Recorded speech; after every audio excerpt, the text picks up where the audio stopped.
Hello everyone, বিকেল বিকেল বেরিয়ে পড়লাম।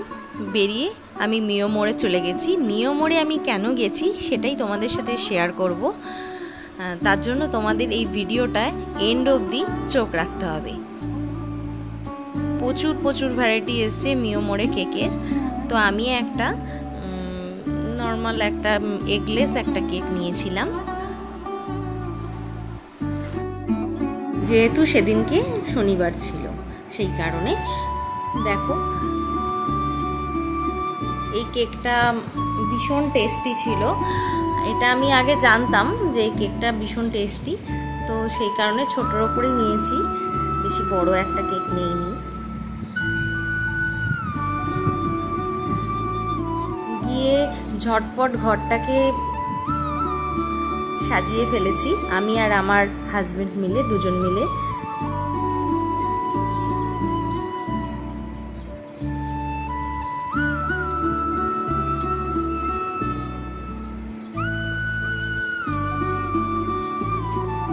এই ছোট্ট ছোট্ট মুহূর্তগুলো যেন বারবার ফিরে আসুক আমাদের মধ্যে। ভীষণ ভীষণ ভালো লাগে তাদের জন্য যদি কিছু করতে পারি। আজকে হচ্ছে বাপি আর মায়ের অ্যানিভার্সারি, তো সেই জন্য একটু ছোট্ট করে অনুষ্ঠান করা হয়েছে। আমরা দুজন মিলেই অ্যারেঞ্জমেন্ট করেছি। দেখো বাপি মা দুজনে আসছে, খুব আনন্দ পেয়েছে। আমরা যে এর আগের বছর করেছিলাম 12টার পর করেছিলাম, আগের দিন, সেটাও তোমাদের সাথে শেয়ার করেছিলাম। এবারেরটাও আমি শেয়ার করলাম। মা দেখো কতটাই আনন্দ পেয়েছে সেটা ভিডিওতে ফুটে উঠেছে।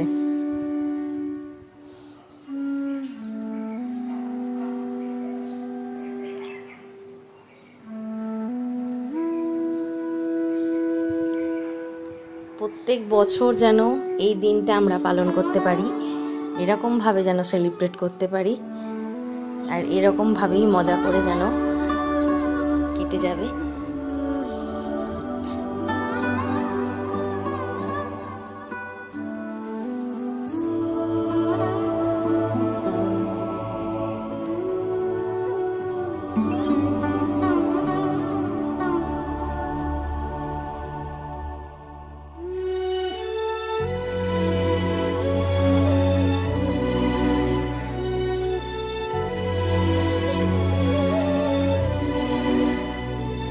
এইবার কেক কাটার পর্ব চলছে।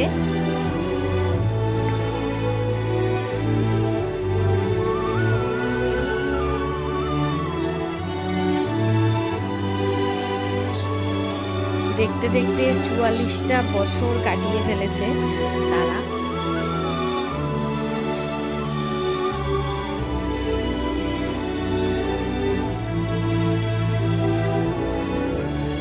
খুব ভালো থাকুক তারা।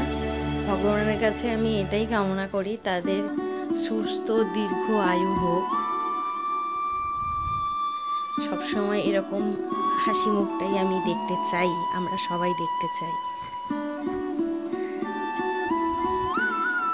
আমাদের অ্যানিভার্সারির দিনও সেরকমভাবেই স্পেশাল করে এই বাপি মা। তা আমরা একটু ছোট করে হলেও আমরাও চেষ্টা করেছি সেই দিনটা তাদের যেন স্পেশাল হোক। দেখো সেই কেক খাওয়ানো স্পেশাল মুহূর্তের কিছু ছবি আমি তোমাদের সাথে তুলে ধরেছি। কেমন লেগেছে অবশ্যই কিন্তু জানাতে ভুলবে না।